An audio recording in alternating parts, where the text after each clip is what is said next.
ကျွန်တော်တို့နေထိုင်တဲ့ဒီကဘာကြီးမှာတရေတစီအဆွဲတစ်ခုခုကြောင့်မကျွမလို့ဖဲထင်နေတဲ့ပြိတ္တာတွေရှိတယ်ဆိုတာတင်သိပါသလား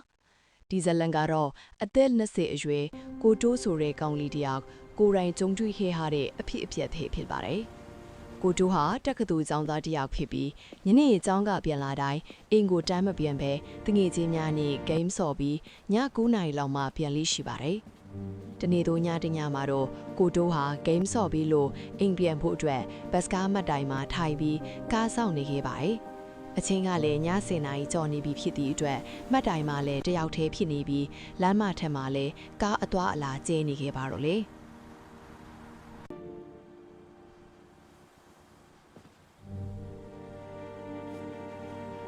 အဲ့ဒီအချိန်မှာပဲစမတ်တိုင်ရဲ့မလန်းမကတ်မှာအဖွားကိုတယောက်ထိုင်ပြီးငိုနေတာကိုတွေ့လိုက်ရပါတယ်။ဒါကိုမြင်တော့ကိုတိုးကစိတ်မကောင်းဖြစ်သွားပြီးအဖွားအိုစီကိုသွားကရေတံဘူးကန်းပေးလိုက်ပါတယ်။အဲ့ဒီချိန်အဖွားအိုကရုတ်တရက်ငိုတာရက်သွားခဲ့ပြီးကိုတိုးကိုကြောက်စရာကောင်းတဲ့အကြည့်နဲ့စိုက်ကြည့်ရင်ငါယောက်ျားဖေးမှလဲငါသားသမီးတွေဖေးမှဆိုပြီးမေးလိုက်ပါတယ်။ထို့အချိန်မှာပဲအဖွားအိုရဲ့မျက်လုံးထဲမှာတွေးများစီးကြလာသည့်အတွက်ကိုတိုးလည်းအယမ်းကြောက်သွားခဲ့ပြီးရေတံဘူးကိုပစ်ချကကားလမ်းမှာပေါ်ပြေးလာခဲ့ပါတော့တယ်။ထို့နောက်လမ်းမှာတွေ့တဲ့တက္ကစီကားပေါ်တက်ကအင်ကိုအမြန်ပြန်လာခဲ့ပါတော့တယ်။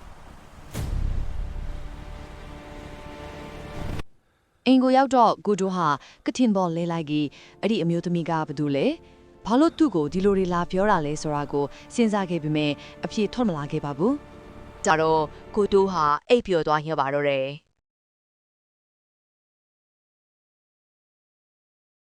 အန်ကောက်ရဲ့နနာရီလောက်မှာတယောက်ငိုတန်ကြောင့်ကိုတိုးရုတ်တရက်နိုးလာခဲ့ပါတယ်။သူထော့ထိုင်လိုက်တဲ့အချိန်မှာတော့ဘတ်စကာမထိုင်မှာတွေးခဲ့ရတဲ့အဖွားအိုဟာကိုတိုးရဲ့ကထင်ချင်းရင်မှာထိုင်ပြီးငိုနေလာကိုတွေးလိုက်ရပါတော့တယ်။သူမရဲ့လက်ထဲမှာတော့ကိုတိုးဘတ်စကာမတိုင်မှာပြချရဲတဲ့ရေတံဘူးကိုကင်ချပြီးအဲ့ဒီဘူးထဲမှာလည်းရေမဟုတ်ပဲတွေးတွေထင်နေပါလေ။ရုတ်တရက်အဘွားအိုကကိုတိုးအပေါ်ခုံအုပ်လိုက်ပြီးလဲဘင်းကိုအညစ်ပါတော့တယ်။သူမရဲ့မျက်နှာကကိုတိုးကိုအစိမ့်လိုက်ဝါးစားကောင်းမဲ့အတိုင်းအရန်ကိုကြောက်စရာကောင်းနေပါတယ်။သူမရဲ့ပါဇက်ကလည်းကိုတိုးကသူ့ယောက်ျားနဲ့ကလေးတွေကိုတက်ခဲ့တာလို့ထပ်ခါတလဲလဲပြောနေပါတော့တယ်။ကိုတိုးလည်းကြောင်းလန့်တကြားအော်ဟစ်လိုက်တဲ့အတွက်သူ့အမေနဲ့အဖေကအခန်းထဲကိုအပြေးလွှားရောက်လာခဲ့ကြပါတယ်။မီးဖွင့်လိုက်တဲ့အချိန်မှာတော့အဖွားအိုဟာကိုတိုးအကိုကနေပျောက်ကွယ်သွားပါတော့တယ်။တတိလက်မထထင်နေတဲ့ကိုတိုးကငိုယိုပြီးမိဘတွေကိုအကြောင်းစုံပြောပြပေးမယ်မိဘတွေကတော့သူ့အိမ်မက်ဆိုးမတာလို့ပဲထင်ခဲ့ကြပါတယ်။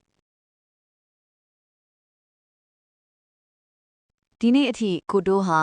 အဲ့ဒီနေ့ကဘာတွေဖြစ်ခဲ့တာလဲအဲ့ဒီအမျိုးသမီးကဘယ်သူလဲဆိုတာနားမလည်နိုင်သေးပါဘူးဒါပေမဲ့အဲ့ဒီညကစပြီးကိုတိုးဟာလာပေါင်းများစွာကြောက်လန့်တကြားဖိနေခဲ့ပါတော့တယ်။ကျောင်းကပြန်ရင်လည်းအိမ်ကိုတန်းပြန်ခဲ့ပြီးအဲ့ဒီဘတ်စကားမဲ့တိုင်ကိုလည်းဘတော်မှမသွားဖို့ဆုံးဖြတ်လိုက်ပါတော့တယ်။ပရိသတ်တို့ရောအဲ့ဒီအမျိုးသမီးကဘသူထစ်တယ်လို့ထင်ပါသလဲ။ကိုတိုးနဲ့ရောဘလို့ပတ်သက်နေတယ်လို့ထင်ပါသလဲ။နားဆင်ပေးခဲ့ကြတဲ့တယောက်ချင်းစီကိုအထူးပဲကျေးဇူးတင်ရှိပါတယ်။ဒီဇာတ်လမ်းလေးကိုကြိုက်နေတဲ့ YouTube Channel လေးကို Like and Subscribe လုပ်သွားပြီးဖို့တောင်းဆိုအပ်ပါတယ်။နောက်ဇာတ်လမ်းတွေမှာပြန်လည်ဆောင်တွေ့ကြပါမယ်။